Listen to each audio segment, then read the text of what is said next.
数百枚炮弹腾空而起，激荡起西南海域的波涛。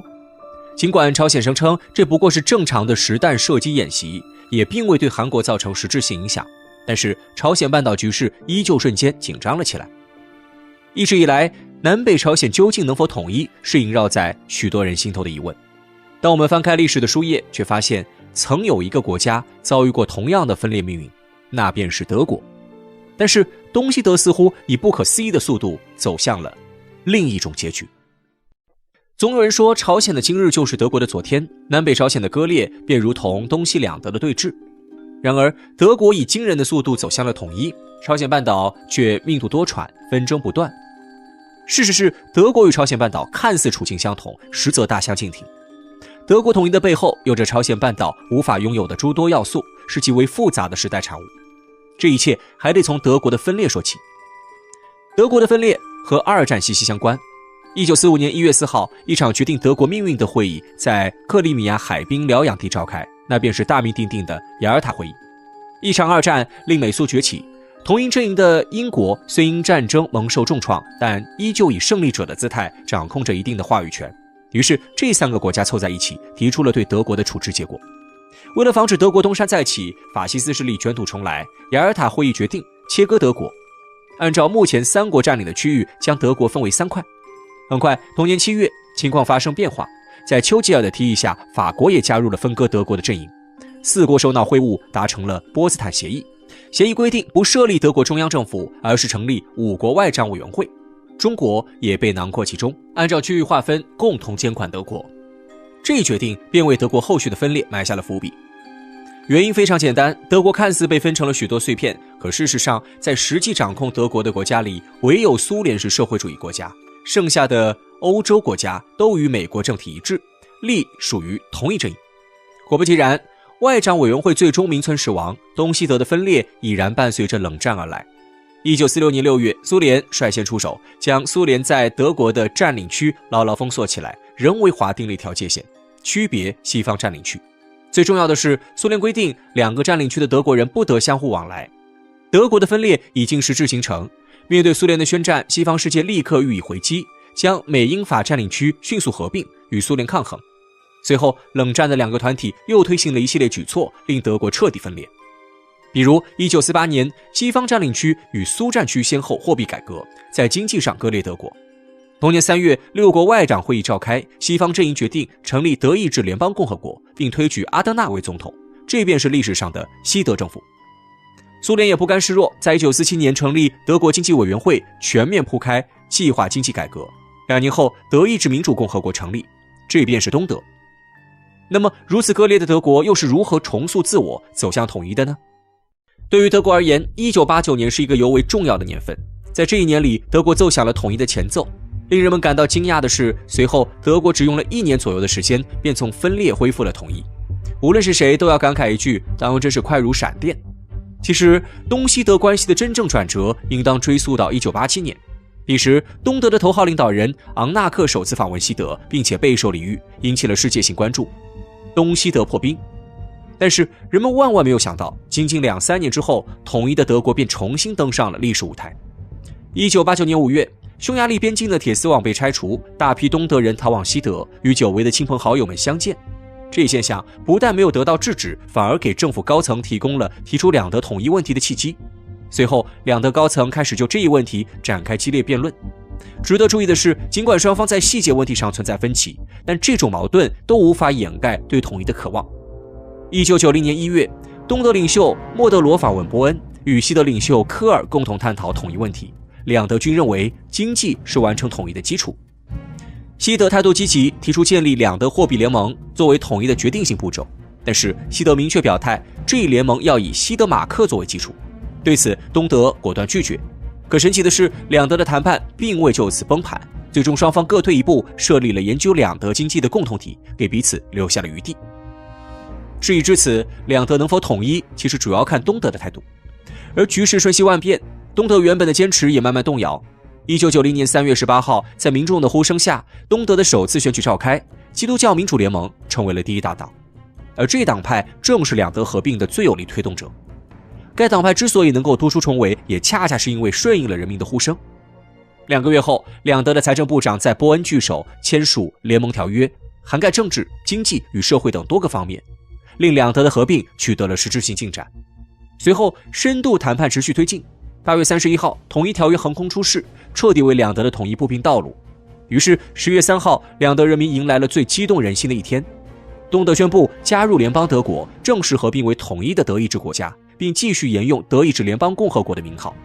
到这里，德国终于重归统一。既然如此，朝鲜半岛为何无法效仿德国，摆脱分裂呢？德国统一的背后实际上蕴藏着许多不为人知的真相，而这些都是朝鲜半岛不具备的条件。首先，促使德国分裂的诱因已经解决，可朝鲜半岛仍笼罩在大国的阴霾下。德国因2战与美苏的对峙而分裂，但历史的车轮滚滚向前，这些因素都在不断削弱。当时苏联势力衰微，而德国把握住了历史的良机，以迅雷不及掩耳之势开启了统一进程。说白了，两德合并正好顺应了时代浪潮，成为了两极格局解体的重要标志。因此，两德合并可谓是大势所趋。与之相对，朝鲜半岛的局势要复杂许多。尽管朝鲜半岛的分裂也与冷战脱不开干系，但是朝鲜与苏联的关系远比东德与苏联之间密切太多。毫不夸张地说，上世纪朝鲜的所有荣光几乎都来自于苏联。苏联以自己为模板，亲手打造了朝鲜。但德国本就是一个有工业基础的国家，即便经历了苏联的改造，依旧无法完全效仿苏联。因此，朝鲜与东德本质上是不一样的。而朝鲜与韩国也就不存在两德之间的谈判空间。更糟糕的是，错过时机后，问题越拖越久。现如今的国际形势又发生了变化，美国霸权衰落，便更渴望搞事儿。韩国正是美国彰显手腕的最好工具，再加上美国推行了一系列亚洲战略，如今便更不可能放手。韩国与朝鲜在如此紧张的国际局势下，自然不可能轻易握手言和。另外，相比朝鲜半岛，东西德之间有着2个特殊的纽带，一个是经济，另一个是民族情感。东德的经济水平远远落后于西德，特别是东欧剧变后，国民经济更是混乱不堪。可与此同时，西德经济却蒸蒸日上，在欧洲国家间独领风骚，把控了钢铁、汽车、化学品等多领域的生产。这种经济上的巨大落差，导致了东德人民渴望摆脱现状，加入西德，也令西德政府在谈判中逐渐掌控了话语权。实际上，尽管存在着经济差异，但东西德本质上拥有着许多共同资产。一个完整的工业国家，纵然被人为切割，也不可能在短时间内完全一刀两断，泾渭分明。因此，西德对统一的态度始终较为积极，掌控主动权的一方想要极力促成合并，许多事情自然水到渠成。更重要的是，东德人民也基本上怀着同样的心愿。对德国人来说，分裂本就是彻骨之痛的重演，两德的分裂无形中造成了亲友离散的诸多悲剧。在两德人民心中，无论东德或西德，其实大家依旧是骨肉至亲。民间的呼声汹涌，政府无法忽略，推动统一便成为了意料之中的事情。可是，无论是经济利益还是民族情感，均是朝鲜半岛所不具备的。目前，朝韩两国的经济几乎完全割裂，内部矛盾极为尖锐，两国的民众甚至仇视彼此，又谈何合并与统一？另外，在两德合并的过程里，领导人起到了极为关键的作用。东德听命于苏联，而苏联的最后一任领袖戈尔巴乔夫彼时正在大力推进改革，并希望东德作为改革的排头兵，完成一次历史性突破。不仅如此，西德的总理科尔也是一位经验老道的政客，不仅在政治局势尚不明朗的时候大胆出手推进两德统一，更是在谈判的过程里给予让步，令协议迅速生效，这才促成了闪电般的统一进程。反观朝韩，恐怕在领导人层面暂时依旧不具备这样的条件。因此，东西德合并是体现了许多人心愿的历史产物。朝鲜半岛未来究竟会走向何方，则还需要拭目以待。2006年3月11号，南联盟总统米洛舍维奇惨死海牙监狱。2006年11月5号，伊拉克总统萨达姆被送上绞刑架。2011年10月20号，利比亚领导人卡扎菲在战乱中被击毙。站到美国霸权对立面的几位他国元首都以直接或间接的方式被美国人送上黄泉路。然而，向来与美国不和，甚至与美国爆发过冲突的朝鲜金家，却至今没有一人被美国除掉，这究竟是为何？米洛舍维奇，南联盟前总统，塞尔维亚社会党领导人。一直以来，米洛舍维奇因坚持社会主义计划经济制度，捍卫南联盟统一而受到西方的记恨。1999年科索沃战争后，西方世界为了颠覆米洛舍维奇政府，派出大批情报人员潜入南斯拉夫，开始了对南联盟反政府政权的扶持。次年10月，南联盟爆发声势浩大的反政府行动，米洛舍维奇被迫下台。2001年4月1号，米洛舍维奇被指控犯下贪腐、滥用职权等罪名。在欧美势力的介入下，南联盟政府直接绕开国家议会，将米洛舍维奇送入海洋法院受审。患有严重心脏病、高血压的米洛舍维奇开始了与西方世界长达5年的抗争，最终久病缠身、饱受折磨的米洛舍维奇在狱中含恨而终。米被除掉的同年，伊拉克领袖萨达姆也被逼上了同样的绝路。萨达姆执政期间坚决奉行独立不结盟政策，对美国干涉他国内政的行为极其反感。在阿拉伯世界，萨达姆向来是反以色列扩张的领头羊，而这也让他成为美国人的眼中钉。2003年3月，美英两国不顾全球各国反对，悍然发动对伊拉克的侵略战争，来势汹汹地想要消灭萨达姆政权。此后长达8个月时间，萨达姆一直在东躲西藏中艰难存活，但最终还是被美军抓获。随后，萨达姆被送上已经被美国人掌控的伊拉克法庭。2006年12月30号，萨达姆惨死在绞刑架上。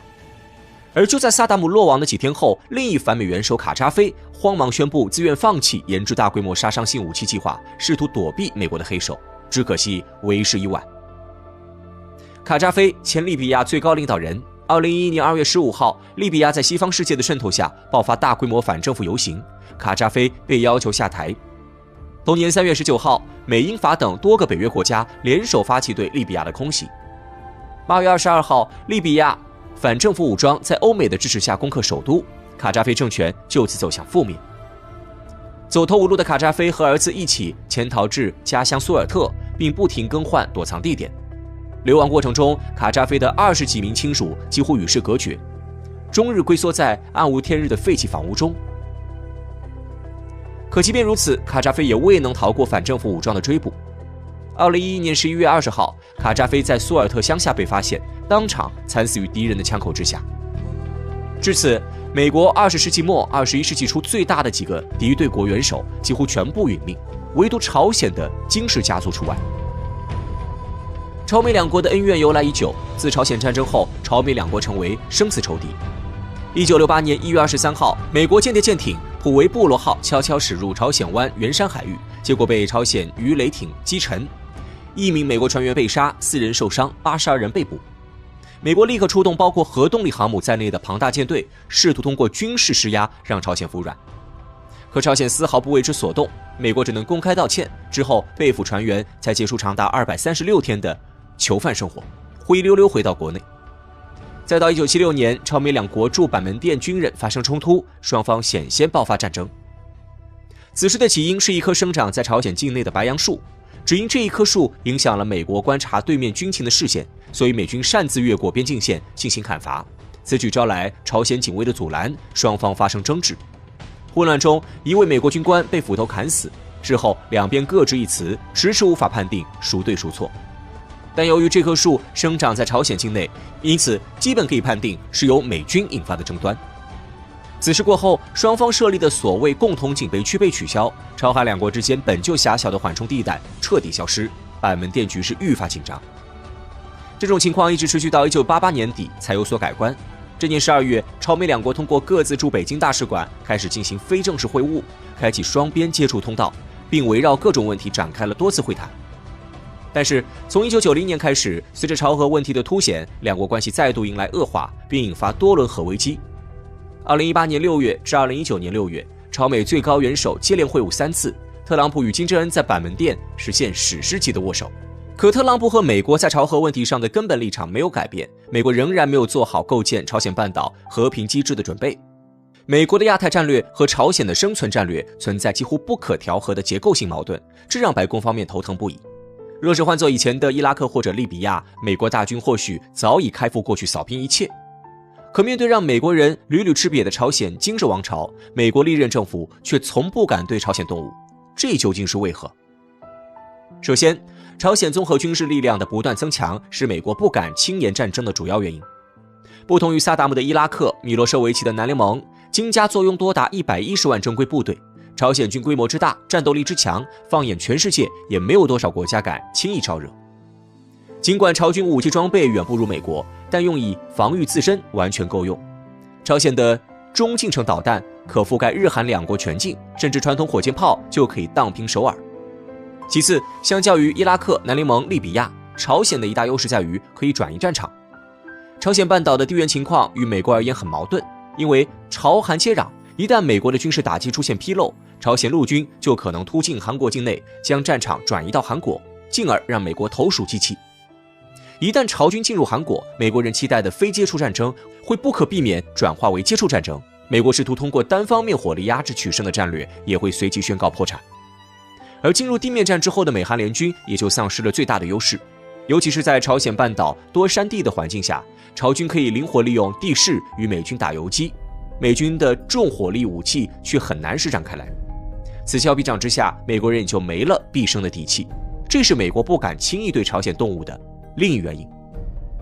此外，朝鲜的核力量也不容小觑，尽管朝鲜只是非法拥核国家，但其拥有核武器却是事实。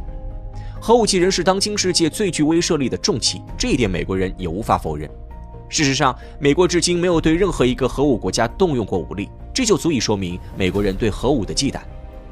最后，朝鲜与中俄极其敏感的地缘关系也是金家延续至今的一大保障。美国对朝作战不得不考虑中俄反应。